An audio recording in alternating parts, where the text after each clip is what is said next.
Hello everyone, welcome और welcome back to my channel. आप सभी का मोस्ट वेलकम है एड्यूस्टार के चैनल पर। सो यार, इस वीडियो का टाइटल तो आपने देख ही लिया होगा। हम वेक्टर्स चैप्टर का एक्सरसाइज 10.1 सॉल्व करने वाले हैं। उससे पहले मैं आपको कुछ सजेशन देना चाहता हूँ। देखो, मैंने ना 2 वीडियोस में ना इसकी थ्योरी निपटा दी है। तो ना सबसे पहले सजेशन ये रहेगा कि आप उन दोनों वीडियोज़ को देख लो, ठीक है।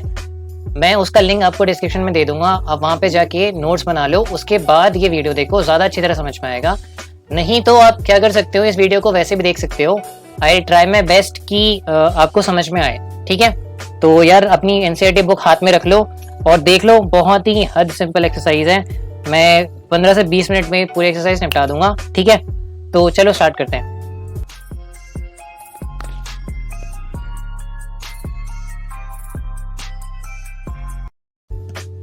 तो एक्सरसाइज 10.1 का जो फर्स्ट क्वेश्चन है काफी सिंपल। पहले मैं यहाँ पे लिख देता हूँ exercise 10.1। Okay, now the first question says represent graphically a displacement of 40 kilometre 30 degrees east of north, ठीक है। तो क्या करना है, हमें एक वेक्टर फॉर्म करना है, ठीक है।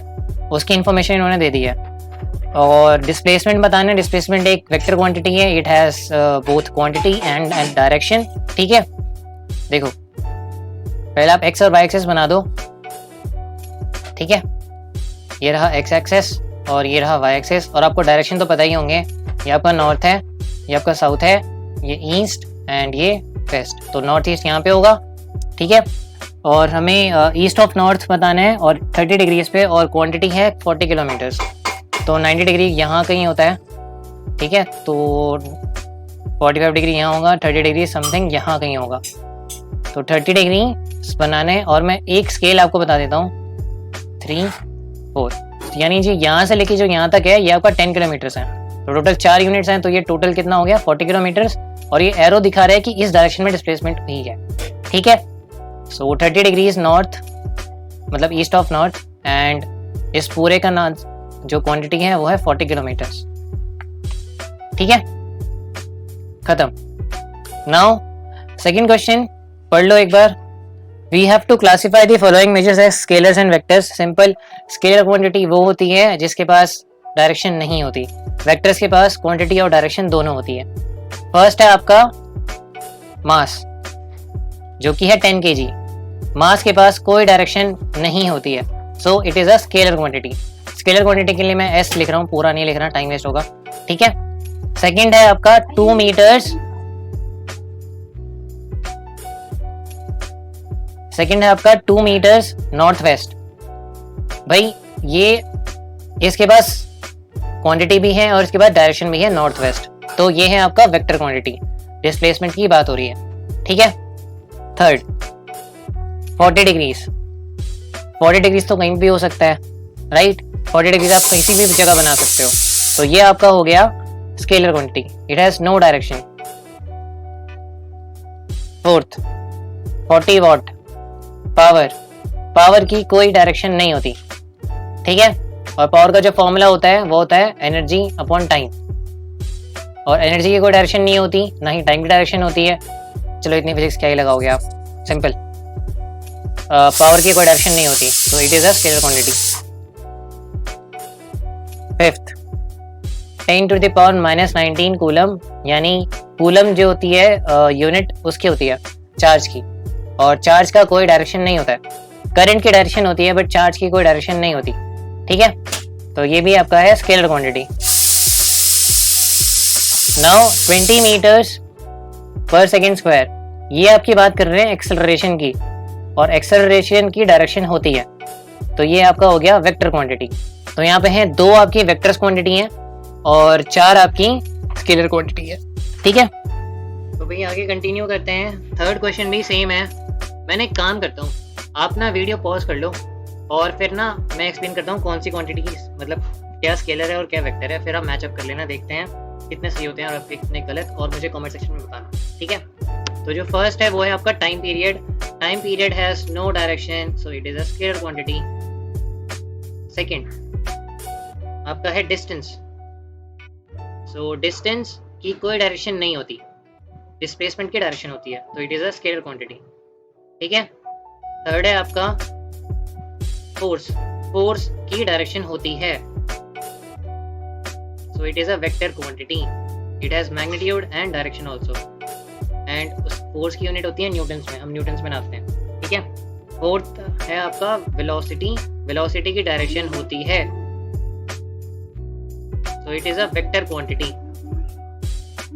फिफ्थ है आपका वर्क डन,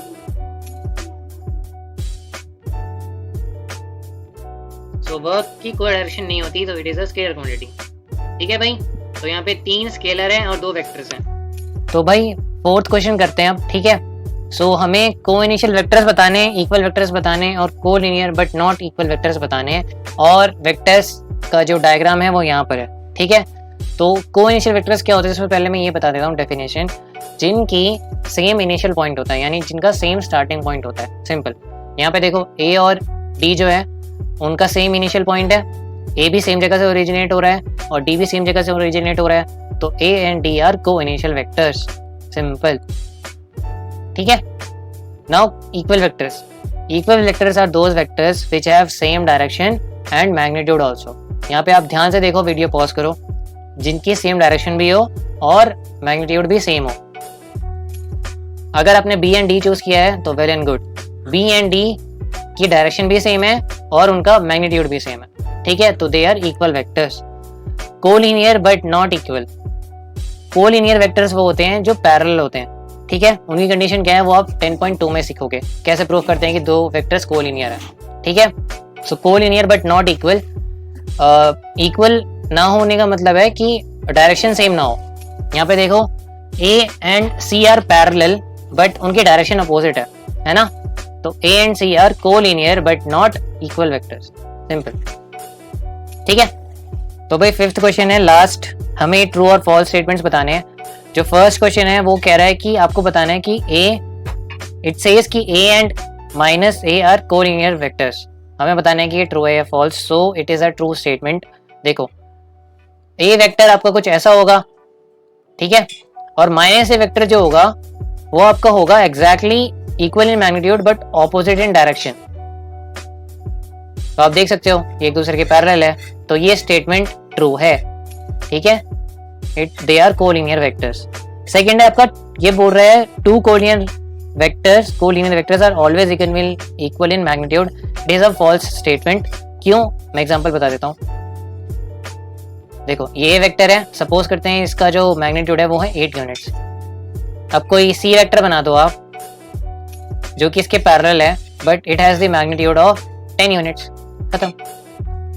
आप देख सकते हो ये कोलिनियर वेक्टर है बट इक्वल इन मैग्नीट्यूड नहीं है, ठीक है, तो it is a false statement. Now fifth question का third part, it says two vectors having same magnitude are collinear, it is a false statement. मैं प्रूव कर देता हूँ। देखो सपोज करते हैं कि ए वेक्टर है आपका जो है 8 यूनिट्स, जिसका मैग्नीट्यूड है 8 units.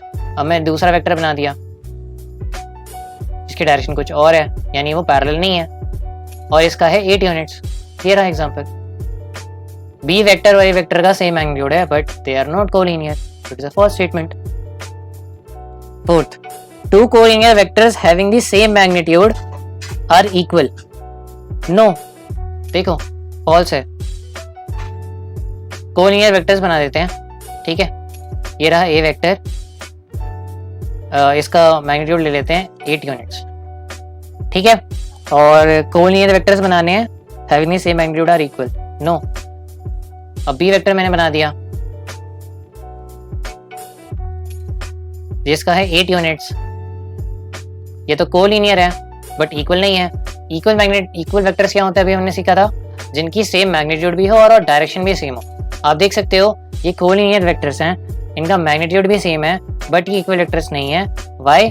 Because they do not have the same direction, ठीक है, so they are not equal but they are collinear vectors, तो it is a false statement. So इसी के साथ हमारा एक्सरसाइज 10.1 खत्म होता है।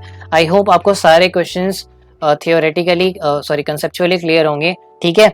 और जो इसकी नेक्स्ट वीडियो है एक्सरसाइज 10.2 वो भी मैं जल्दी अपलोड करने वाला हूँ, और इसके थ्योरी के नोट्स आप बना लेना, it will be beneficial for your board exams. So I hope आपकी प्रिपरेशन अच्छी चल रही होगी, और मैं आने वाले दिनों में मैं और ऐसी वीडियोस डालता रहूँगा। अगर आप इस चैनल पे न्यू हो तो please consider subscribing to this channel, और अपने फ्रेंड्स को भी शेयर कर देना ताकि वो भी इनसे फ़ायदा ले सकें, और वो प्लीज़ लाइक बटन प्रेस कर देना so that it will motivate me to put all other videos as well. और मैं मिलूँगा आपको नेक्स्ट वीडियो में। Bye guys.